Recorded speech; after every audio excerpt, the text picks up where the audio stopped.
Hi everyone, I hope everyone is safe and well, socially distanced as you are listening to this broadcast.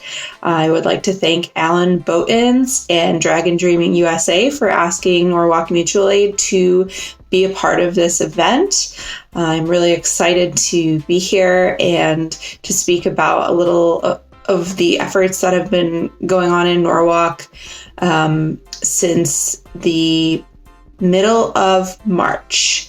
It was early March that a bunch of mutual aid groups started forming across the state of Connecticut, primarily the CT Mutual Aid for Waterbury, Hartford, New Haven, that caught my eye on Facebook. I knew a lot of the organizers out of that group, and I decided that I would go ahead and contact them and see what it took to set up mutual aid for Norwalk. Now, I had become familiar with mutual aid through being an activist for many years and also through my work with DSA. The mutual aid that we are focusing on, the true meaning of mutual aid is solidarity and not charity. And mutual aid has many years and years and years of history. And I think it's kind of fallen to the wayside as our society has evolved over the years and has kind of split us up and made us more divided in many ways. So, mutual aid, I see it as undoing a lot of what has been constructed by society. And I believe that it has a way to build bonds and bring communities together again. So the idea is that everybody has something they need and everyone has something that they can give.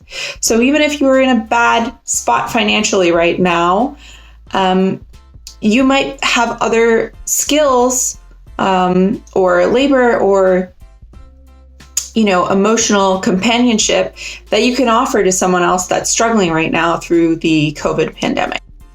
Just because you don't have money, it doesn't equate to not having worth in our society.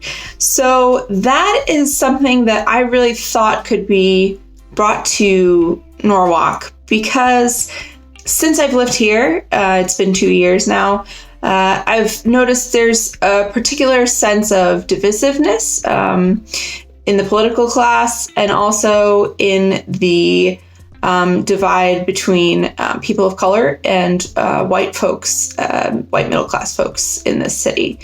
And I noticed that a lot of people think that they do not realize that there is a great inequality in amongst our citizens here, because they assume that since we are outside of New York City, that we are well off. Everyone's well off, and that we must have a lot of programs to take care of our lower income folks in this city. And I think the opposite is true. We do have some really great nonprofit organizations that work in the city, but I don't think it is enough in relation to the amount of struggling folks there are in this city. And I mean folks that are below the poverty line and folks that are above the poverty line. Because we are so close to New York City, it is an expensive place to live. And so even those folks that are just above the poverty line can't really afford to live here. So a lot of those folks are excluded from the programs that do exist. We started off of using a Facebook platform. We had an intake form for needs and offerings. And you fill out what you need in the needs form, and you fill out what you can offer in the offerings form. And then we had a team of lovely people who worked together to map and match people together. We also worked to we work to deliver food for the Norwalk Public Schools. They're giving free lunches and breakfasts to every child in Norwalk, regardless if you're in NPS.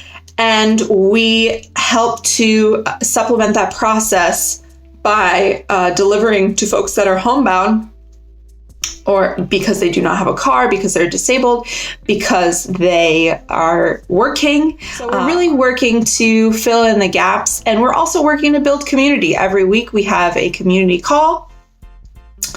We invite everyone to come on, and it's a very democratic process of what we do, what we choose to work on, how we work on things together.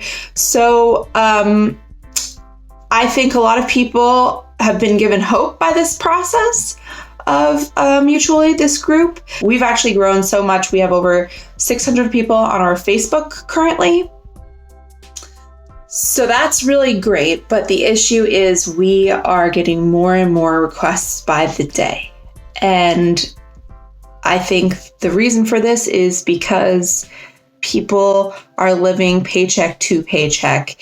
And so all that the COVID pandemic really did was exacerbate problems that already existed. So it's no wonder really that we are seeing this volume. So that's been one of the challenges, is just figuring out how to deal with that, how to come up with a system that's fair and just.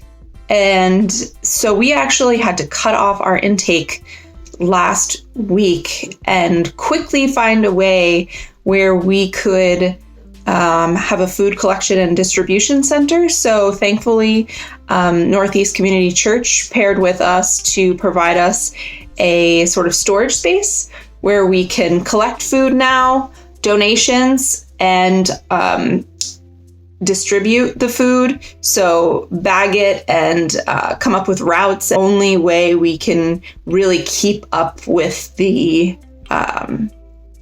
increase in demand. So thankfully, we're getting more and more people to the group.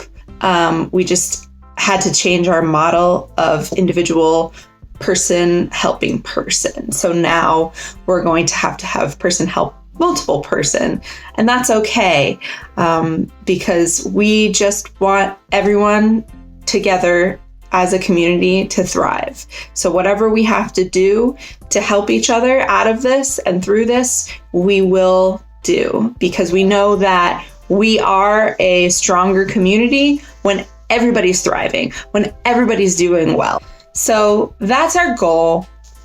And I really just can't wait until we can all get together and maybe, have a community picnic or something to celebrate all the work that we've done together, because it's really been something special. So once again, thank you so much for having me in this discussion. And I look forward to more ways that we can all collaborate and talk about the importance of mutual aid. So be well, everyone.